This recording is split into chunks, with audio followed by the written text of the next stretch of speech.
Selamat sejahtera Tuan. Nama saya ialah Syarmini Anak Perempuan Jayakumar dan nombor matrik saya ialah 10DAT20F1600. Saya dari Wakil Kumpulan 9 akan membentang tentang topik cabaran melestarikan etika dan peradaban di Malaysia.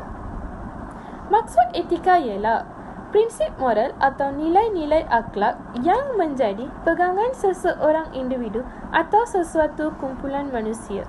Manakala, maksud peradaban pula sistem dan tahap perkembangan sosial sesuatu bangsa, kemajuan sosial dan kebudayaan sesuatu bangsa.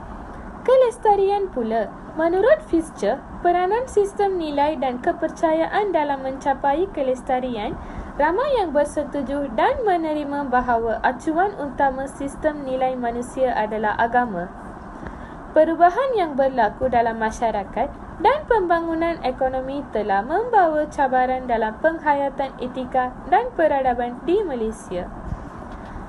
Cabaran pertama melestarikan etika dan peradaban ialah masalah institusi kekeluargaan. Keluarga merupakan komuniti masyarakat yang paling kecil namun boleh memberikan kesan yang besar kepada negara.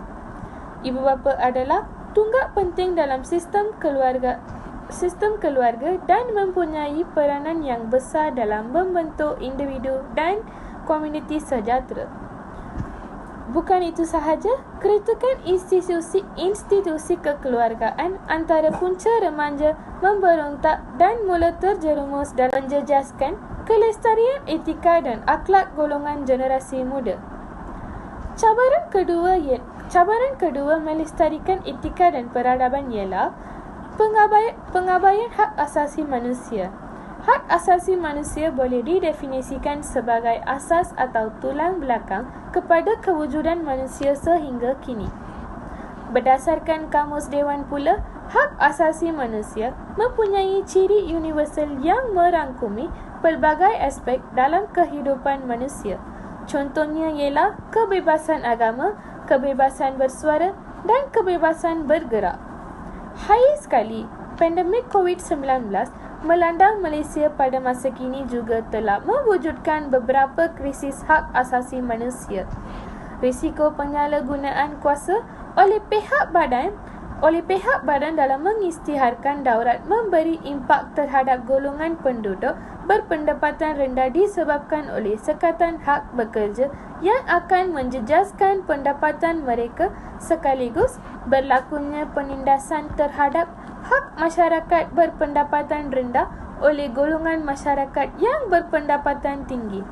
Nama saya Puja, nama matrik 10DAT20F2020. Cabaran yang seterusnya adalah masyarakat yang bersifat kebendaan. Kebendaan ialah apa-apa yang berupa atau bersifat benda. Kebendaan juga dapat didefinisikan sebagai materialistik. Terdapat isi rumah Malaysia adalah tertinggi di dalam Asia, iaitu sebanyak 89% daripada keluaran dalam negara kasar. Hal ini disebabkan kebanyakan masyarakat ingin mengejar kebendaan dan tidak berdasarkan keupayaan diri. Perkara ini menyebabkan masyarakat tersebut menjalankan aktiviti merompak, menyeruduk darah untuk membiayai kehidupan.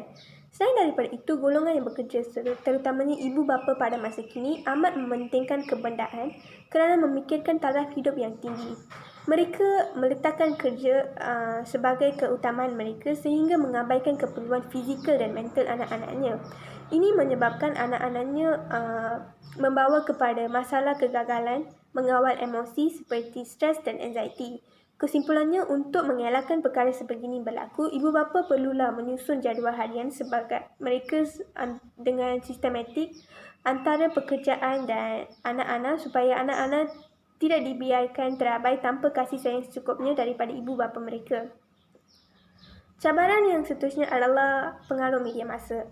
Pembentukan akhlak masyarakat menghadapi cabaran dari pengaruh media massa yang memberi kesan negatif kepada akhlak masyarakat, khususnya golongan remaja yang ujungnya individu antisosial, kurang mengadakan aktiviti luar dan mudah fitnah.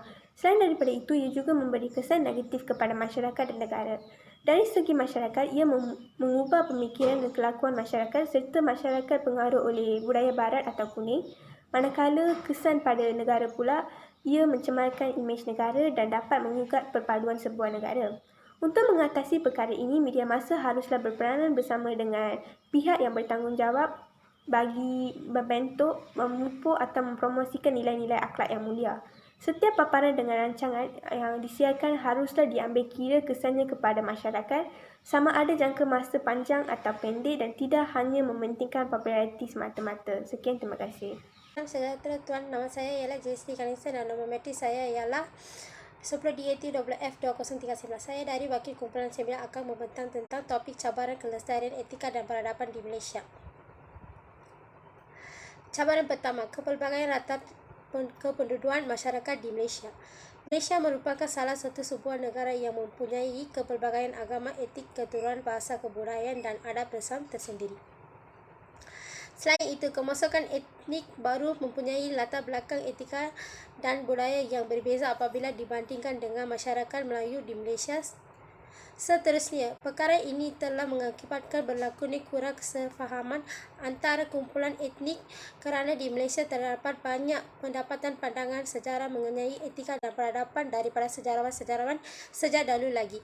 Oleh itu, perkara ini akan memberi impak dan cabaran dalam melestarikan etika dan peradaban. Cabaran kedua, kepimpinan yang lemah. Faktor pertama ialah pengaruh yang kuat seorang pemimpin tersebut terhadap rakyat boleh menimbulkan kesan yang buruk sekiranya seorang pemimpin itu tidak mempunyai etika yang baik. Faktor keduanya, seorang pemimpin yang tidak berkualiti juga merupakan menyebab sebuah kepimpinan menjadi lemah dan berkualiti diri yang bagus ialah salah satu ciri yang pada seorang pemimpin itu mentadbir sebuah organisasi atau sebuah negara.